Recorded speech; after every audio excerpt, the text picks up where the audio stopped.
I'm Jack Berryman, ACSM historian, and we're here this afternoon talking with Bill Kohl. Thanks, Bill, and welcome. Well, Jack, thanks for having me. This is part of ACSM's Distinguished Leaders in Sports Medicine and Exercise Science DVD series. And I would just like to start a little bit, Bill, with your early life. Where did you grow up? High school, that type of thing? Did you play sports? Yeah, Yes, a lot. If you got an hour, I can focus in on that. We're going to have to focus in, yeah. Right. So I grew up in Tucson, Arizona, and I played sports, not very well, but I had an interest and was able to maintain that interest into college. And then I moved to San Diego to do my undergraduate work at the University of San Diego. Oh, okay. And I wanted to be Jacques Cousteau. Yeah. And when I tell students that these days, they look at me and say, "Who was Jacques Who was Cousteau?" yeah, which okay. frightens me. Yeah. But I was into the physiology, invertebrate physiology in the oceans. Did they have a program in oceanography or anything like that? Yeah, it was marine biology. I was in marine sure, biology. okay. And then Okay. I got into the physiology side, and I got interested enough. And published a paper as an undergraduate and got the science bug and Wow. really was searching for what I wanted to do after that. It was clear I needed to go to graduate school, and on a chance encounter near the biology lab one day, the biology lab coordinator said, "Well, why don't you look at public health? Why don't you look at epidemiology? There's a lot of people into this growing field." And I didn't know what epidemiology was. Yeah, sounds like a big word. Yeah, and it sounded hard, so I, of course, wanted to try to do it. I applied to several schools, and I was admitted to the University of South Carolina in Columbia. I drove all the way across country from San Diego to Columbia, South Carolina, and I discovered this world of public health I didn't know existed. Mm-hmm. And I kept looking for the labs because I was a lab guy, and there were no labs because in public health the lab is your community. Yeah. And that was a terrific a growth opportunity for me. And I got the epidemiology bug. I got good at analyzing large data sets and so forth. Really the trigger that got me into this particular field was meeting Steve Blair. And was he in Columbia then? He was at Columbia at the time. Okay. And in fact, I met someone who worked for him, and she was worrying that she couldn't move to Dallas with him as he was preparing to go to work at the Cooper Center in Dallas. And I said, "I'm graduating, I can move." And one thing led to another. And, Very nice. And Steve hired me, and we moved together from Columbia to... And now he's back again. Now he's back in Columbia, exactly right.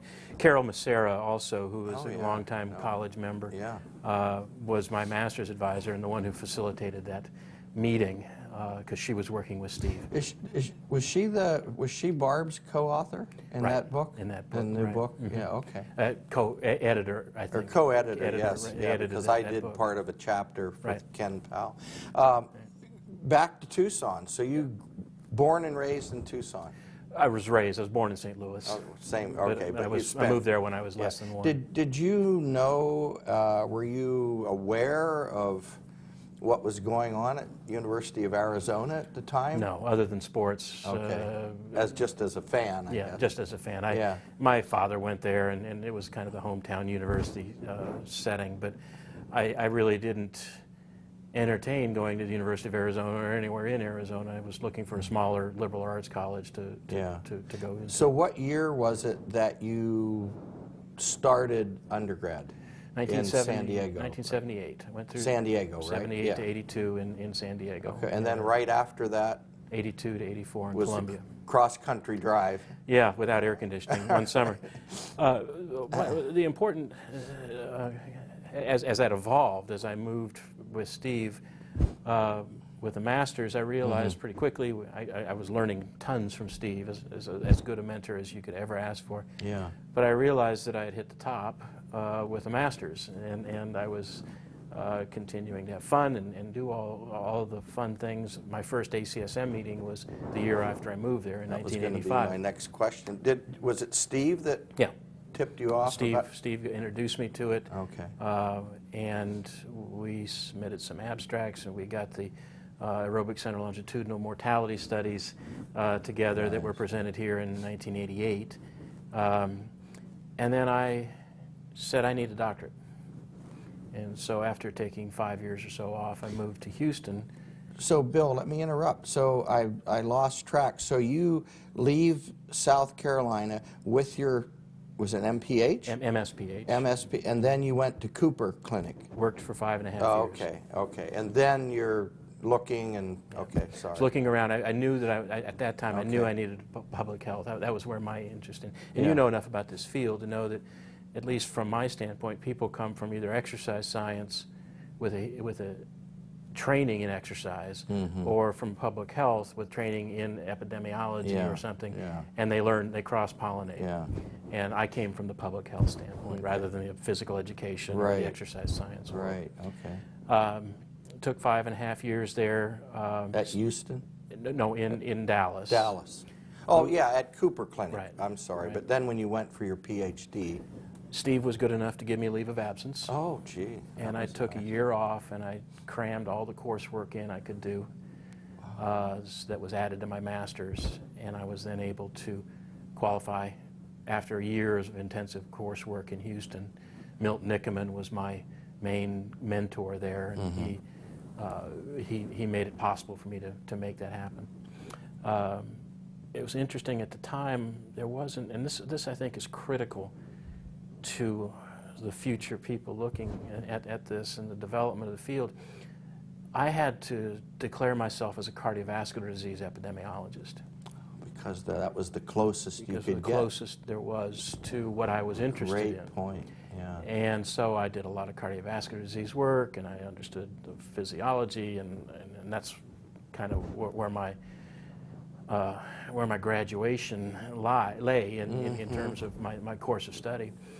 There was something called nutritional epidemiology that had emerged. Walter Willett and my advisor, Milt Nickerman, had kind of solidified that term, but I started looking around for physical activity epidemiology, and there wasn't anything there. We were still stuck in the exercise science world.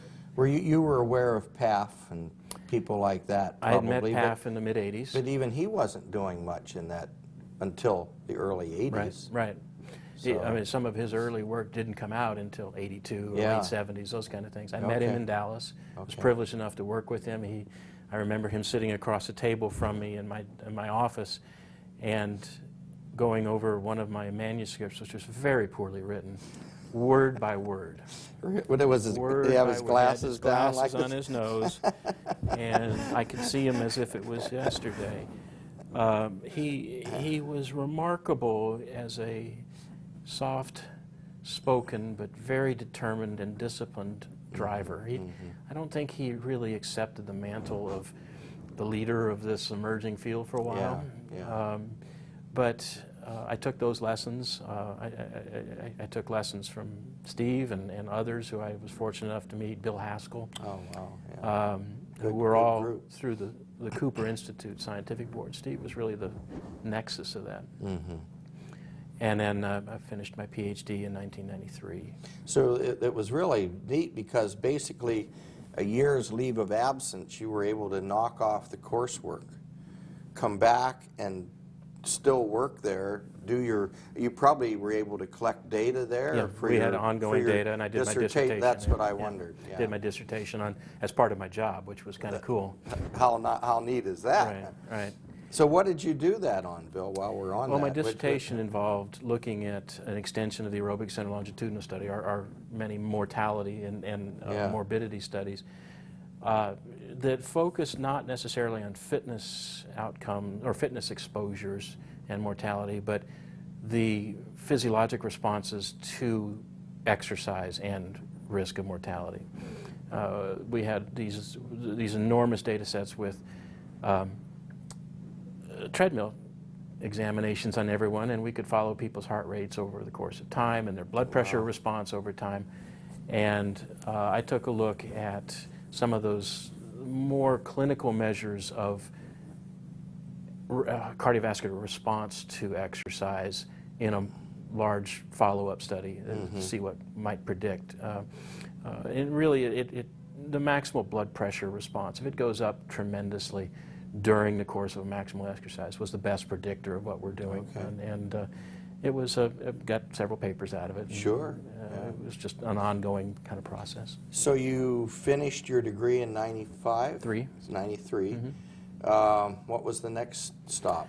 I stayed in Dallas for a while, and I got recruited to Baylor College of Medicine in Houston. At the time, many clinicians were singing the song Outcomes.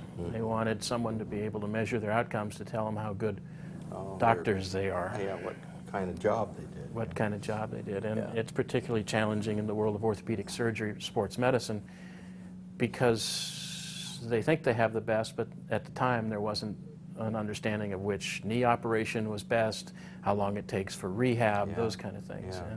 And I set up a follow-up study there of some of their patients, as well as a anatomy lab for training for their physicians. So I got a real reintroduction to human anatomy and physiology of the musculoskeletal system, particularly knees and shoulders and elbows, things that are that sports medicine docs are interested in. Yeah. Where was Jerry Mitchell? Jerry was at UT Southwestern in Dallas. Okay. I was at this was Baylor College of Medicine in Houston. There's a Baylor Hospital in Dallas. Okay. I've Jerry got to might have been get my geography straight. But, and Baylor University's in Waco. Okay. They separated because of lots of different reasons. Yeah. There, when I first met you years ago, I was thinking, now how does he know all these Texas people? Because I'm still thinking South Carolina for some, you know. Right. Well, that was in. You came to Seguin. I did. Yeah. That was a meeting that With I put on, the Texas ACSM meeting. Yeah, that's right. With when Bill, I was in Baylor. Squires was Squires there, and Tinker, and that was the president of Texas ACSM at the time. very neat group. Yeah. Definitely the best chapter. Well, it's still going. You know, Peter Raven started the chapter many years ago, and they continue to be what they need to be for students. Yeah, and, so it's a perfect entree for students to the college. And it was a field. really good growth opportunity for me from the administrative side of things, running a professional association, if you will, kind of quasi-independent, but still there to serve the students. And that made a big impression on me. I just finished my doctorate. I thought that I had at the time a better perspective than some of the older guys did on what students need. And so we were able to do a few things in Texas ACSM. Some innovative things. And student scholarships, those kind of things that made it worthwhile. Yeah. And I was at the meeting this year for the first time in a while, and they're still going strong. It's nice to see that. Yeah. So one question I had was thinking back of the Cooper Clinic, Ken Cooper himself. You know, what an amazing project that turned out to be. How do I say this? He always just seemed so friendly and outgoing and helpful. And but Dr. Cooper was truly a visionary, and he was driven. He is, I'm sure, still. At the time I knew him and was working at least reasonably closely with him, he was just driven with his belief that exercise and healthy living were the key to many of society's and he was right. individual ills. I think he still is right. I mean, you go back to aerobics, he wrote in '68, I think. That's right, Bill. 68. I mean, that was 68. And you know, the funny thing is, I hadn't heard of him when Steve recruited me. I needed a job. Yeah, sounds good, right? And then I figured this out after the fact when I got there in the early 80s, mid 84. I figured out this big deal that was the Cooper Center at the time, the Cooper Clinic. Maybe. Clinic. At the time, there was the Cooper Clinic, the Cooper or the Aerobics Activity Center, which is what the fitness center was called, Right. and the Cooper Institute, or it was at the time called the Institute for Aerobics Research. The sign out in the front, I was there, I think said the latter there. And then for business reasons and other, he consolidated it with name recognition, so it's all now Cooper Enterprises and things. But he's a force of nature. He's really remarkable what he's been able to accomplish, I think. So after Baylor, I moved to Atlanta. I got recruited to join a nonprofit foundation called the International Life Sciences Institute, Center for Health Promotion. And I was interested in getting back from Baylor. It was great, but it was a lot of clinical work, and writing and teaching residents and fellows, Oh, gee. helping them with their research projects. I found it difficult to get my own work I done. understand, yeah. So this was a chance for me to work in a nonprofit center focused specifically on childhood obesity. And What years were you there? 99 to 2002 was that stop. And this is all private money? It's private money, yeah. It was donations and things that went to, and we wrote several NIH grants, again, that were not successful. We were trying to do that. We worked with the Emory Foundation, or the Coca-Cola Foundation and the CDC Foundation. That's right. They're in Atlanta, aren't they? So, right. yeah. That was my introduction to Atlanta, and I got into an area that was extremely hard for me as an epidemiologist, which is intervention work. And I know now how hard those kind of projects are. We developed a program called Take 10, which is and still going strong to their credit, to ILSE's credit, which is a classroom-based physical activity promotion program that injects 10 minutes of physical activity at a time while teaching core subjects. So you can do it in the classroom? In the classroom. Very neat. And this constant problem of where and how to get kids more physical activity. Where are we going to fit it in? Where are we going to fit it in? Yeah. And the biggest time other than sleep when kids are sedentary is in the classroom. Oh, so the good question idea. was, could we teach math while kids are physically active? Very neat. Or language arts? And we tested a curriculum, we did a bunch of things to bring this Take 10 together, and others have done similar things, and it's a promising area. It's not going to be the only solution, but it's a promising it's a great area. idea. Yeah. And then the job opened at CDC, and for any epidemiologist, it's nirvana. Here it is, yeah. And it was just down the street. And you're right there. And I was lucky enough to join just a terrific group. This was in 2002. David Buckner was the chair, was the branch chief. Michael Pratt was there. So you went into the physical activity branch? Activity and health branch. Okay. Greg Ken Heath. had gone. Ken Powell. Ken was at the Department of Health, in the same state of Georgia. state. Yeah. Yeah. Okay. Yeah. Sorry to interrupt. No, that's all right. That's a good group there. Mike Pratt. Mike was there. Greg Heath was there, and we just clicked. Largely because of David's leadership. We grew the branch at a time when the division was interested in obesity, and from here, Jack, from here forward, I was talking about this at lunch today, actually. Yeah. I started to smell things better, see things more clearly, hear things, and with this very fertile environment, the idea of physical activity in public health, in my mind, really solidified. Yeah, that It wasn't. to me, I was going to ask you later, but you're on it. I mean, that's what a big change. It's not just Huge. epidemiology. Yeah, It's not just huge. policy. It encompasses the whole thing. Yeah. And for the first time, I really got this sense of urgency, the urgency of now. Right. We've got to do this now. Yeah. And because of David, because of Mike, because of Greg, and my colleagues there at CDC, we were able to do some things to define, I think, to define this field. And that was what was lacking. The analogy I use is that there were a whole bunch of boats in the water. Everyone had a paddle, and everyone was going different directions. Spinning around. Splashing and spinning and capsizing. We're running out of time. Yeah, we're all right. And I saw a need to orient all these boats in the same Yeah, direction. yeah.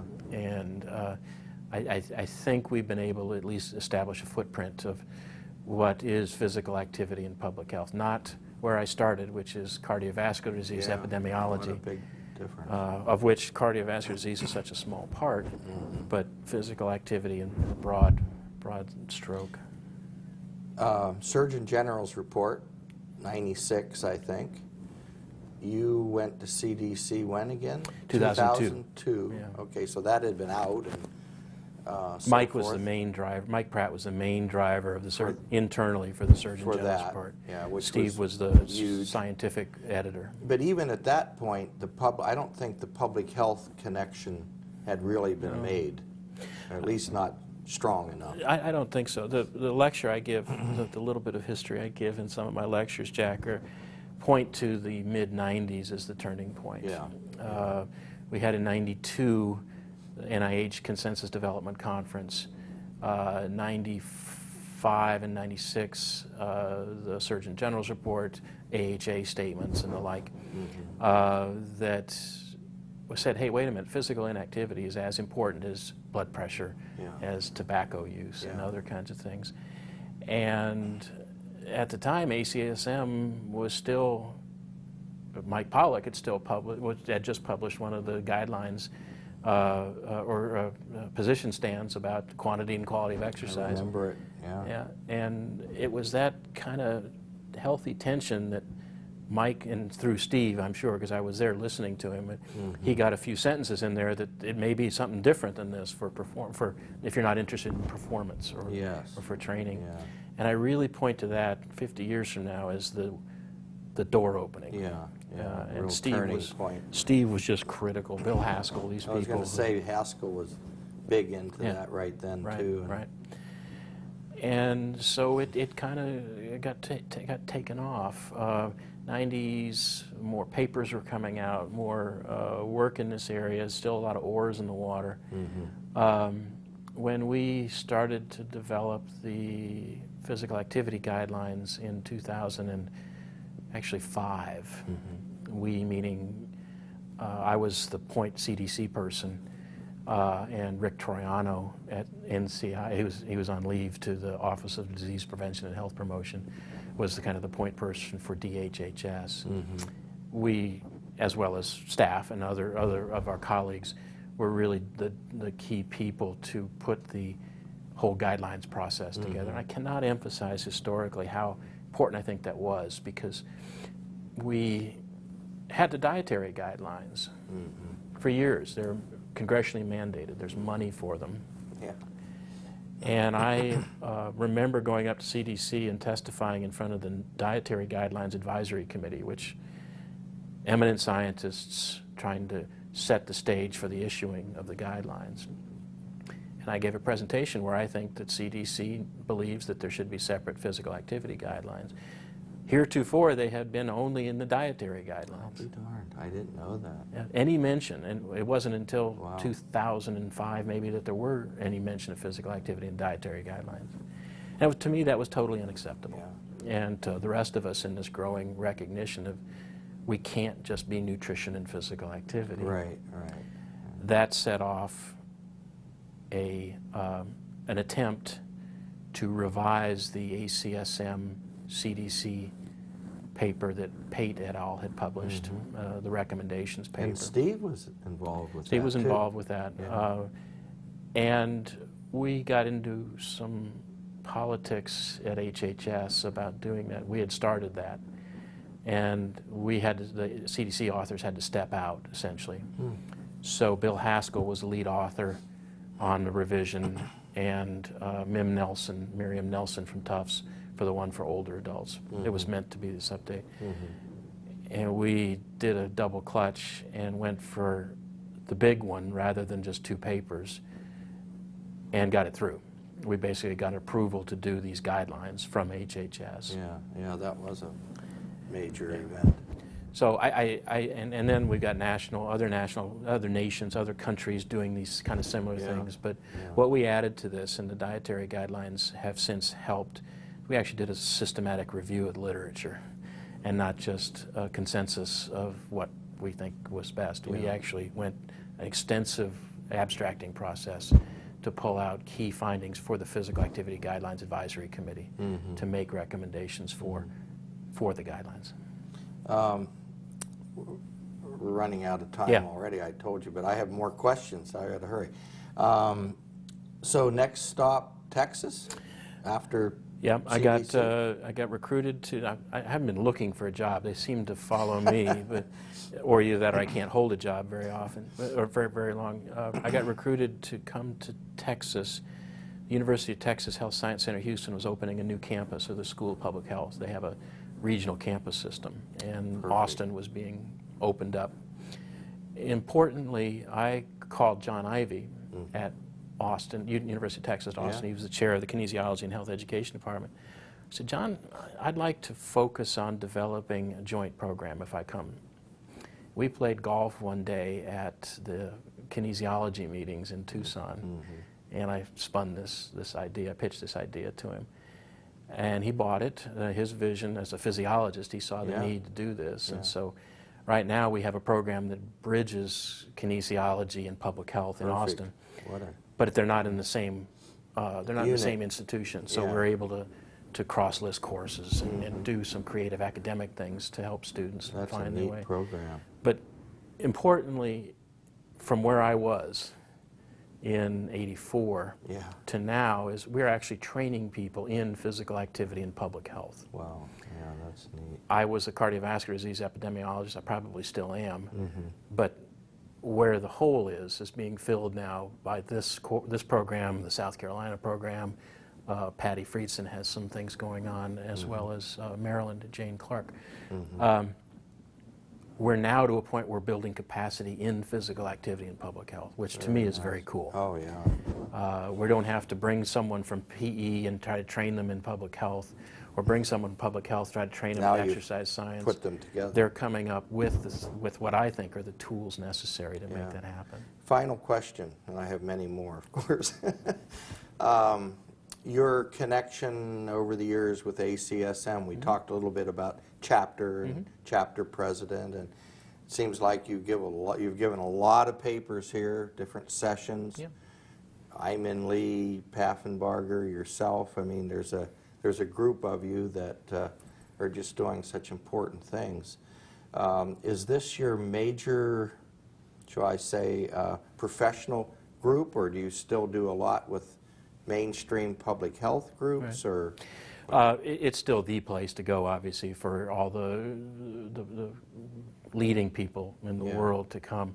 Some years ago, I was struck by the fact that the field was outgrowing ACSM's capacity to have 2 or 3 sessions on epidemiology or things like that, and the fact that this is a global problem and not just something that would happen in the U.S. for the American colleges. So I don't know if you know, but I started the International Society for Physical Activity and Health. I don't think I did know that. Right. It's a. When did you do that? We got chartered in 2009. It's a nonprofit. We hold a biennial meeting. We just came off of a meeting in Sydney. We'll be in Rio in 2014. Neat places. Well, we have to be international, so you might as well go nice places. But the first one started at CDC. One of the things we looked at was the importance of having this as its own standalone issue. So the first International Congress on Physical Activity and Public Health was held in Atlanta in 2006. It was so popular, I made a decision, really without guidance from my boss, which I maybe should have, that we needed to host these again, and maybe, wait a minute, a international society might be necessary, because there's International Diabetes Federation, there's World Heart Federation, all these other things. There isn't anything internationally specifically targeting physical activity. There's your ECSS, ACSM, you know these groups. Did you do you have a journal then too? Or? The Journal of Physical Activity and Health was preceded this, and when I was the editor of the journal, I brought it in as the official journal of the society. Perfect. And we're small. We're never going to challenge 5,000 people at an ACSM. We don't want to be, I think. But to focus specifically on issues related to physical activity and health. So we have 4 days worth of what we can get into 2 sessions or 3 sessions here at ACSM. So it's a specialty meeting. ACSM provided certainly the substrate to make this happen and to grow this, but we've outgrown it. And while physiology is critical to what we do, we can't be limited by just a few sessions and, Right. and bringing people who can't come to the U.S. every year Yes. and to meetings Yes. and things like that. So Great idea. that's how that's how we're rolling now. Yeah. It's difficult to start a new society. Yeah, And it is. I did not come in under any impressions that it would be an easy slam dunk. But I think we're filling a niche that has helped other people think more globally. Yeah. And think about this in a long way rather than in short-term And stretches. of course, the exercise is medicine thing, WHO and all that is tying in with stuff you guys are doing. Yeah, with WHO, particularly with a lot of the work we've done in advocacy for creating a national or a non-communicable disease plan globally through the World Health Assembly. It just Right. happened last week, and Yeah. physical activity is a key part of that. And it wasn't going to be. It was going to be stuck under nutrition again. And well, if we've been able to do anything, Jack, in the last some years, it's to create a footprint for physical activity as a standalone issue. Yeah, that's, And that I think is what I hope we can leave behind. yeah, that's key. Well, I have many more questions. Bill, thank you so much. I hope it helped. I was rambling there for a while. No, you weren't. That was fun.